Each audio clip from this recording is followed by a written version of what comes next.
Ladies and gentlemen, good evening and welcome back to our YouTube channel once again. And it is my hope and prayer that this video is actually going to find you guys in good health.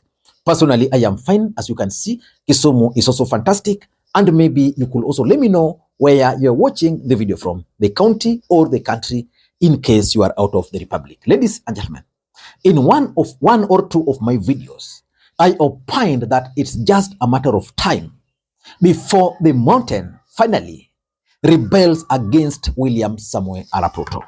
William Ruto was in Kikuyu constituency today. Ya kwamba you will do well. Si ndio? Si mnaona huyu mjumbe wenu hapa alikuwa anasomea kwa hii darasa. Si mnajua sasa yeye ni mkubwa sana, mtu mdosi.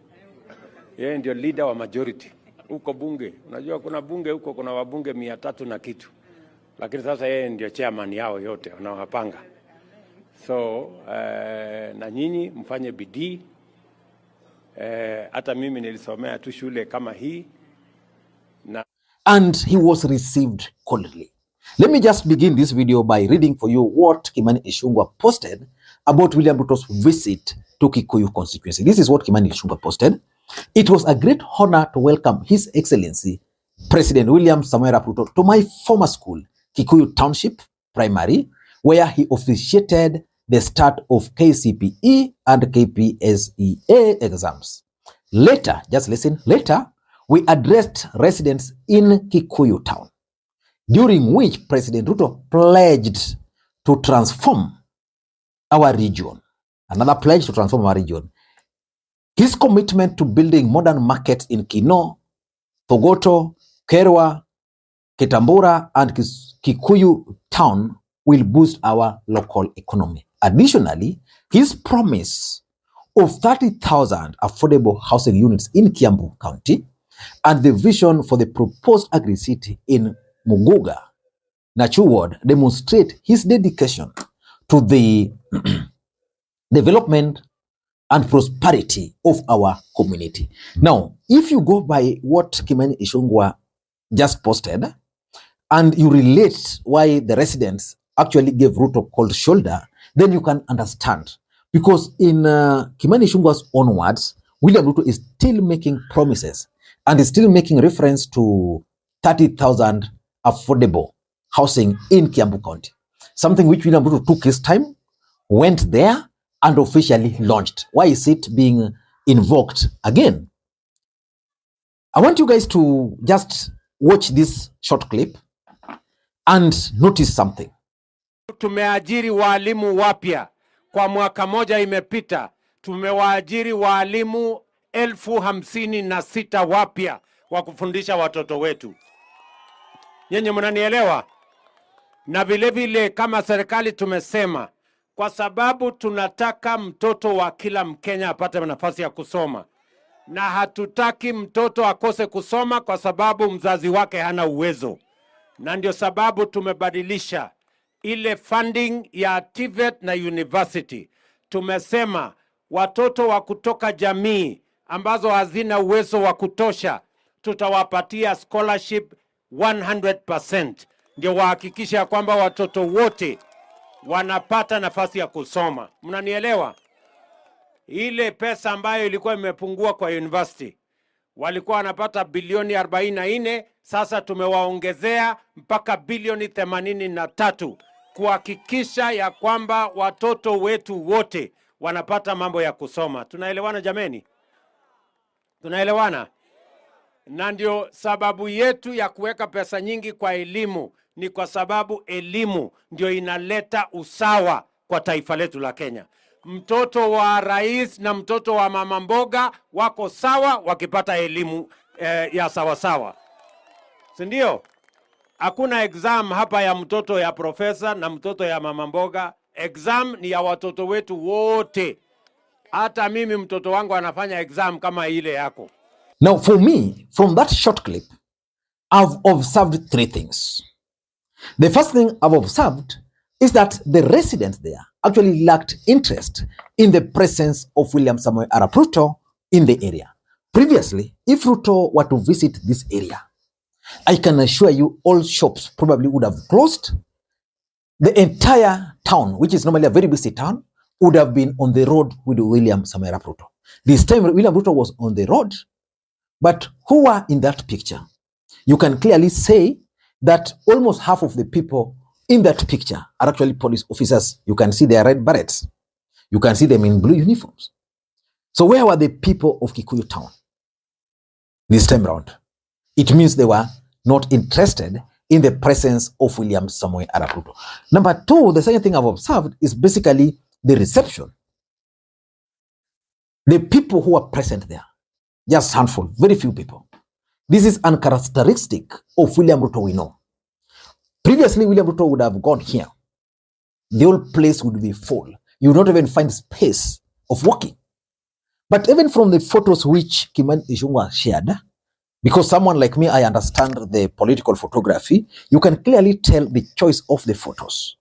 They didn't want to show the crowd because there were no crowd. They only showing Ruto, Kimani Ichungwa at the top there. Previously, the cameraman would have stood somewhere and would have taken a very clear picture showing the mammoth crowd. So it means the residents there decided for them, the presence of Ruto there was not important. The third thing I noted is basically the body language. When William Ruto was speaking, and I want you guys to just listen to it again, these people were like, they were not really, the energy was not there. They were cold. Why do you think these guys were cold? Na nyinyi jamaa muanze kujipanga, nyinyi ndio mtajenga hizo manyumba. Tunahitaji pale architect, tunahitaji engineer, tunahitaji quantity surveyor, tunahitaji electrician, tunahitaji plumber, tunahitaji wale mafundi wote. Nyinyi mko tayari? Mpaka mtu ya mkono anahitajika. Hata kama iko mtu ya mguu pia akuje. Mambo ya matibabu tunataka pia tuyateremushe yakuje chini na tuhakikishe ya kwamba kila Mkenya akienda hospitali atatibiwa na hakuna Mkenya tena atauza mali yake ama atauza shamba yake atikwenda kulipa mambo ya hospitali. Sasa tumepanga vizuri, kila mtu akiwa mgonjwa utaenda hospitali. Level 1, level 2, level 3 hakuna kulipa.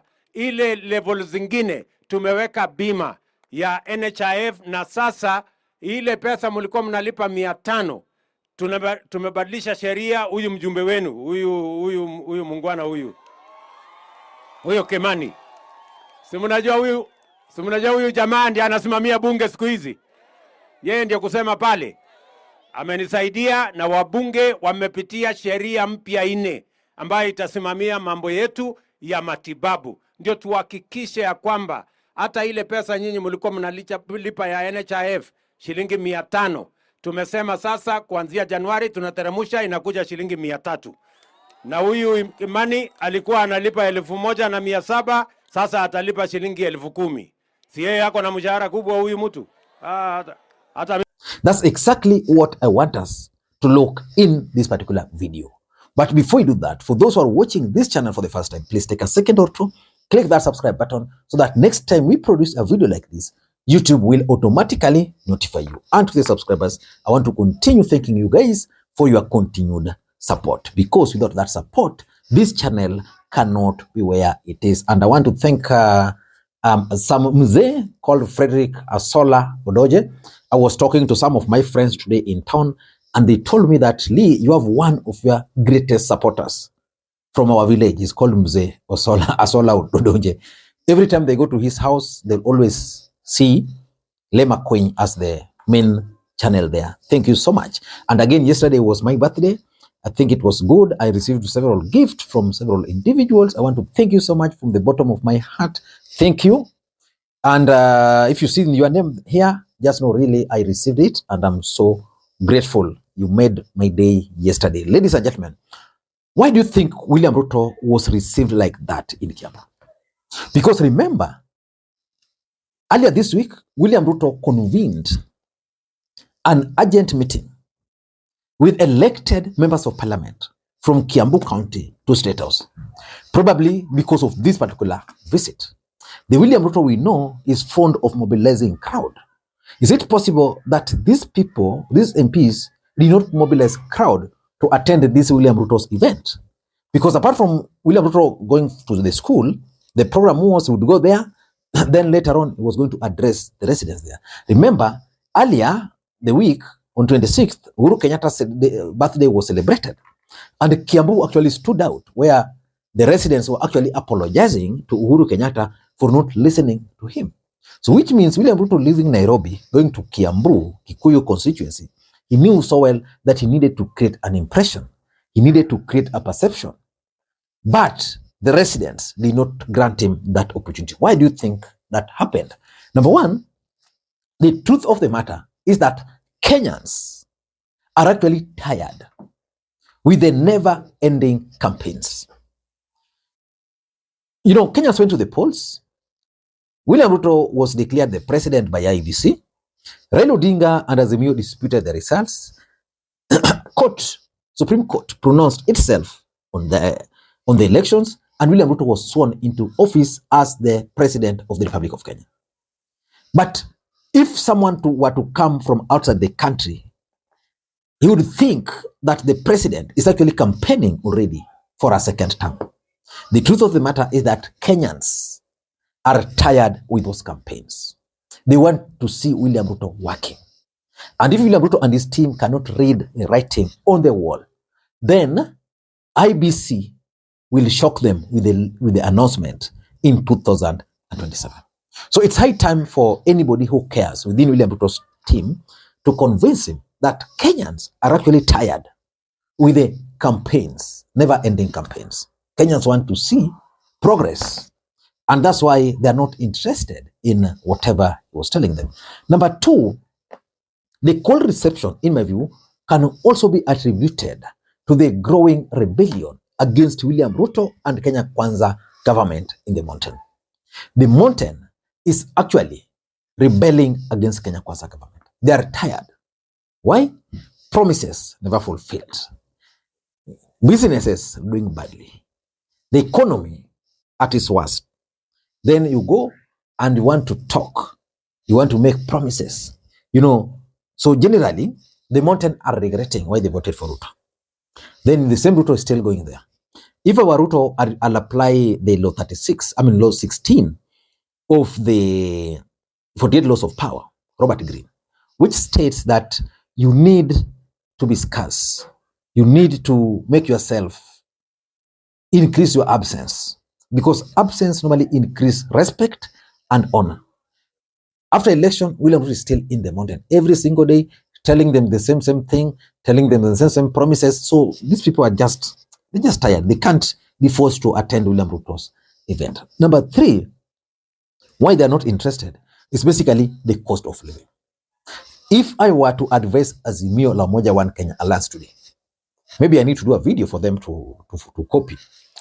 If I were to advise them, I would advise them to focus on 3 or 4 issues only to bring this government down.